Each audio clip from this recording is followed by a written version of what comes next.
Salut les enfants! Allez, aujourd'hui on va s'occuper des mandariniers et clémentiniers, fraîchement commandés. On va expliquer un petit peu comment on fait la terre de tout ça. Ce petit genre de mandarinier là, et clémentinier là, tu vois, ça résiste à moins 10 degrés. Le Corsica, on est pas mal. On va commencer par faire un mélange de terre. Alors ça aime les sols très drainés. Donc du coup, on va rajouter du sable, tu vois.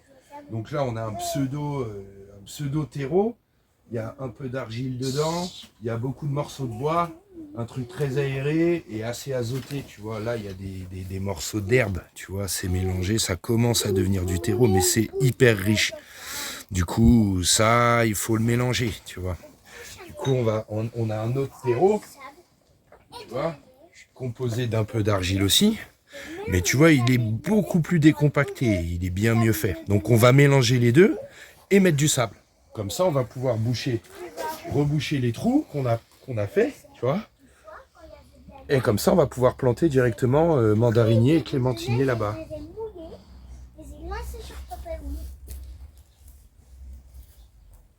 Et du coup, bah voilà, le truc, c'est qu'ils sont enfoncés dans le sol, là pour le coup.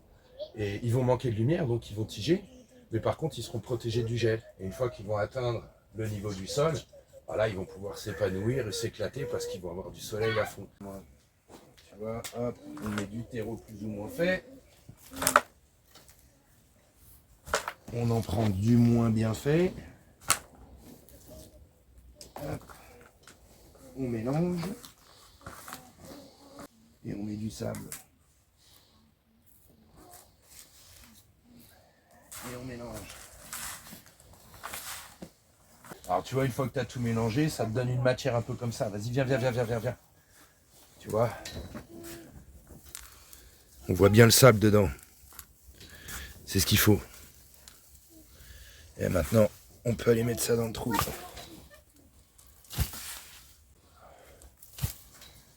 Tu vois, c'est le trou où il y avait l'argile blanche. Du coup, ça va rester hyper humide ce truc. C'est génial. Tu vois, là l'idée.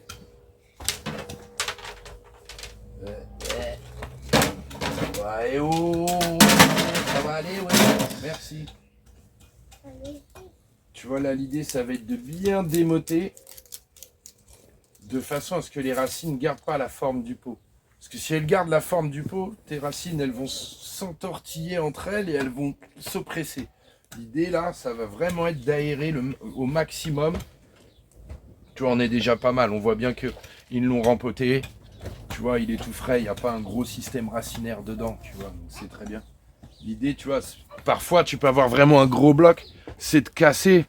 Tu casses au maximum. Tu essayes de trouver la racine plongeante. Tu vois, regarde, elle est là, là. Elle est là, cette racine. Du coup, c'est vraiment de libérer. De façon, bah voilà, à ce que les racines puissent bien s'épanouir dans la terre en tous sens. Tu vois, c'est important. C'est pareil, faire des trous ronds, c'est pas forcément idéal. Il faut essayer d'avoir des trucs plutôt carrés, aérer le fond du trou de façon à ce que les racines puissent bien rentrer en profondeur. Voilà quoi.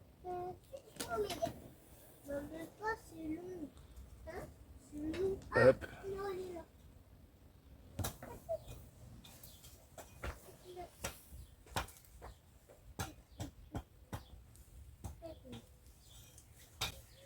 Ah, attends, j'ai pas bien choisi l'inclinaison de mon arbre. J'ai pas fait attention à ça. Alors, tu vois, il serait mieux, voilà, un peu plus dans ce genre-là.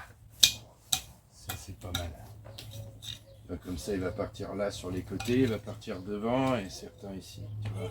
L'inclinaison de ton arbre, c'est important que tes branches n'aillent pas dans tes allées, sinon tu vas être obligé de tailler tout le temps. Fais attention à ça. Il a des chocs, hein, l'arbre. Hein. Ouais. Ça, c'est pas cool. Hein. Ça va, tu vois, là, c'est pas sympa, ça. Ça, c'est pas bon pour qu'il se débrouille. Hein. Déjà abîmé, quoi. Là aussi, hein, la petite branche, elle est abîmée, là. C'est pas cool, hein. Ok, un petit arrosage.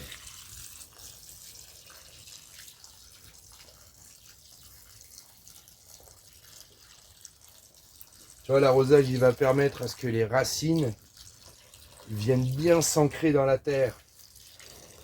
C'est important parce que si on laisse de l'air entre les racines, il va souffrir l'arbre. Donc l'important c'est bien faire couler de façon à ce que tout se colmate bien. Tu vois, à chaque fois que tu ramènes une nouvelle plante, un nouvel arbre, ou quand tu vas faire un tour en forêt, t'hésites pas à prendre une poignée de terre. Comme ça, au moins, tu apportes des mycéliums différents, tu apportes beaucoup de choses différentes qui vont se mélanger à ton biotope. Et c'est génial. Et là, tu vois, j'ai remarqué, viens voir, viens. Tu vois, il y a un petit insecte là. Bah, c'est parfait. Ça va apporter une génétique supplémentaire. C'est nickel.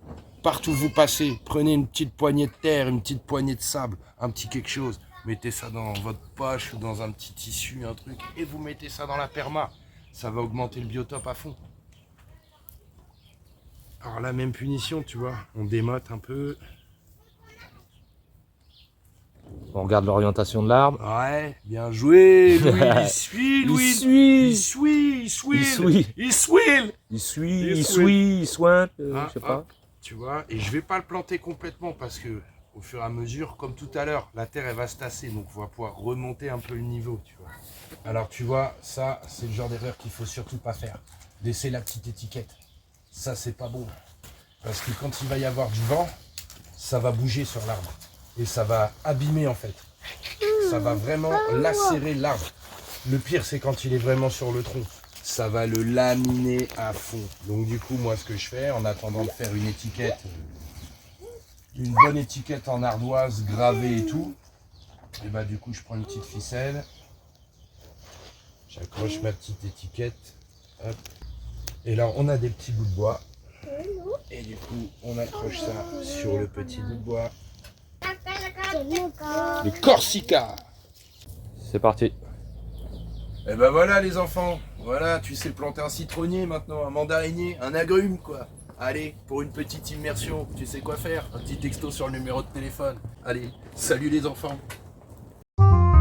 Ça vise l'autonomie sur la construction des énergies, sur la nourriture aussi. Les enfants de la terre, ouais, c'est par ici. Ça vise l'autonomie. Jean-Charles a besoin d'aide ici. Vous pouvez nous rejoindre en Normandie, être de la partie.